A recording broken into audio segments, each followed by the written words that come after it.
بسم اللہ الرحمن الرحیم نحمده ونصلي ونسلم على رسوله الكريم اما بعد. عن ابي سعيد الخدري رضي الله تعالى عنه ان رسول الله صلى الله تعالى عليه وسلم سئل اي العباد افضل درجة عند الله يوم القيامة قال الذاكرون الله كثيرا والذاكرات. قلت يا رسول الله ومن الغازي في سبيل الله قال لو ضرب بسيفه في الكفار والمشركين حتى ينكسر ويختضب دما لكان الذاكرون الله افضل منه درجة. واجب الاحترام معزز سامعین و ناظرین، اس حدیث پاک کو امام ترمذی نے اور امام احمد نے اپنی اسناد کے اندر نقل فرمایا ہے.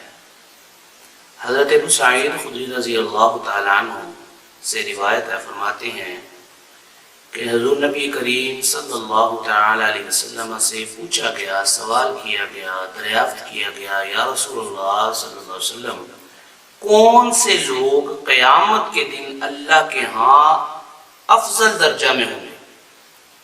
قیامت کا دن ہوگا اور وہ کون سی جماعت اور لوگ ہوں گے جن کا درجہ اللہ کے ہاں مقام سب سے افضل ہوگا، اونچے درجے پر ہوں گے امت میں سے؟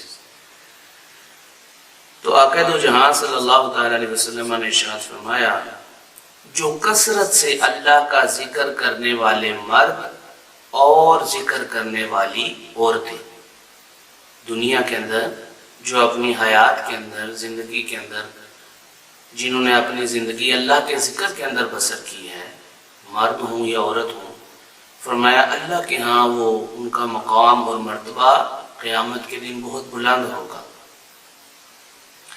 تو کسی صحابی رسول نے عرض کی کہ یا رسول اللہ صلی اللہ علیہ وسلم، کیا اللہ کی راہ میں جہاد کرنے والے سے بھی زیادہ افضل ہوگا؟ جہاد تو بہت بڑی عبادت ہے جس میں انسان اپنا مال بھی لگاتا ہے، اپنی جان تک جو ہے وہ اللہ کے راستے میں قربان کرنے کے لیے تیار ہوتا ہے. تو پوچھا کہ کیا جہاد کرنے والوں سے بھی ذاکرین اور ذاکرات کا مرتبہ اور مقام بلند ہوگا؟ تو آقا دو جہاں صلی اللہ تعالی علیہ وسلم نے ارشاد فرمایا، ہاں، اگر کوئی شخص اپنی تلوار کافروں اور مشرکوں پر اس قدر چلائے، اتنا جہاد کرے کہ اس کی تلوار ٹوٹ جائے اور خون آلود ہو جائے، پھر بھی اللہ کا ذکر کرنے والے اس سے ایک درجہ افضل ہے. اتنا مقام، اتنا مرتبہ اللہ تبارک و تعالی نے اپنا ذکر کرنے والوں کے لیے رکھا. اور قرآن کے اندر تو ارشاد فرمایا، فَاذْكُرُونِي أَذْكُرْكُمْ، تم میرا ذکر کرو میں تمہارا ذکر کروں گا. اب جس کا ذکر رب کرے اس کی شان کا کیا کہنا. اللہ پاک نے فرمایا کہ جو مجھے یاد کرتا ہے میں اس کو یاد کروں گا. فرمایا تم میرا ذکر کرو، مجھے یاد کرو، میں تمہیں یاد کروں گا، تمہارا ذکر کروں گا. تم مجھے توبہ اور استغفار کے ساتھ یاد کرو، میں تمہیں بخشش اور مغفرت کے ساتھ یاد کروں گا. تم دعا کے ساتھ یاد کرو، میں تمہاری دعا قبول کر کے تمہیں یاد کروں گا. تو یہ ذاکرین اور ذاکرات کا بڑا مقام ہے اللہ اور اس کے رسول کی نظر میں. اور جو محفل ہے اللہ کے ذکر کی، اس کی تو شان ہی کیا ہے. نبی پاک صلی اللہ تعالی علیہ وسلم نے فرمایا کہ فرشتے جو ہے رحمت کے اس کو ڈھانپ لیتے ہیں، ایسی محفل کو، ایسے ذکر والی مجلس کو جہاں اللہ کا ذکر ہو رہا. عن ابی درداء رضی اللہ تعالی عنہ قال قال النبی صلی اللہ علیہ وسلم، الا انبئکم بخیر اعمالکم وازکاها عند ملیککم وارفعها فی درجاتکم وخیر لکم من انفاق الذهب والورق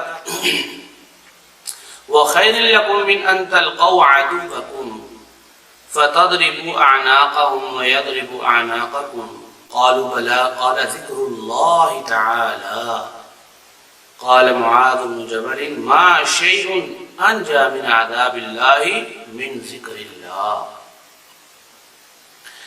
ابو درداء رضی اللہ تعالیٰ فرماتے ہیں کہ آقا دو جہاں صلی اللہ تعالی علیہ وسلم نے ارشاد فرمایا کیا میں تمہیں تمہارے اعمال میں سے سب سے اچھا ایسا عمل نہ بتاؤں جو تمہارے مالک کے ہاں یعنی رب دو جہاں کے ہاں سب سے بہتر اور پاکیزہ ہو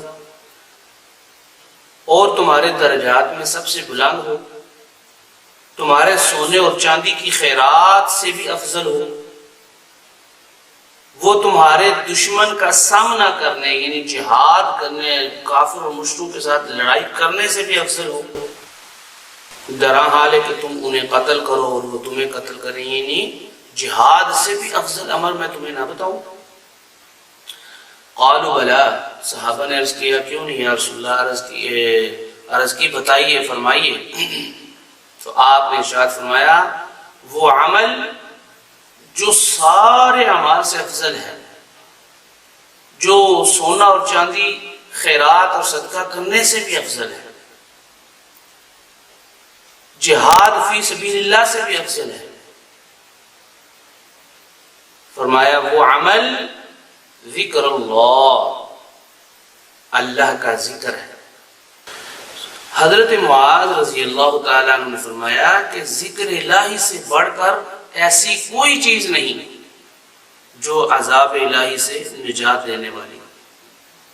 یعنی اللہ کا ذکر کرنا ایک ایسی چیز ہے جو ہر چیز سے افضل ہے اور اللہ کے ہاں وہ مقام بلند رکھتا ہے، اور سب سے بڑی بات کہ عذاب الہی سے نجات دینے والی چیز بھی ذکر الہی ہے. تو ہمیں چاہیے کہ ہم ہر وقت ہر لحظہ ہر گھڑی ہماری زبانوں پر اللہ کا ذکر ہو اور رب کی یاد ہو. جب ہمارے زبانوں پر اللہ کا ذکر ہوگا تو ہم ہر برا کام کرتے ہوئے ڈریں گے اور اس سے بچیں گے، اور ہر وہ کام کریں گے جس سے اللہ راضی ہوتا ہے، جس کا ہم ذکر کر رہے ہوتے ہیں، جس کا ذکر ہماری زبانوں پر ہوتا ہے. تو اس لیے کسی نے کیا خوب کہا کہ ہاتھ کارول دل یار ہو، کہ آپ جہاں بھی ہوں جو بھی کام کر رہے ہوں، اپنا پیشہ معیشت کاروبار زندگی، تو کام جو آپ کے ہاتھ کر رہے ہوں لیکن زبان اللہ کے ذکر سے تر رہنی چاہیے. اللہ تبارک و تعالی سب کو کثرت ذکر الہی کی توفیق عطا فرمائے. والسلام علیکم ورحمۃ اللہ وبرکاتہ.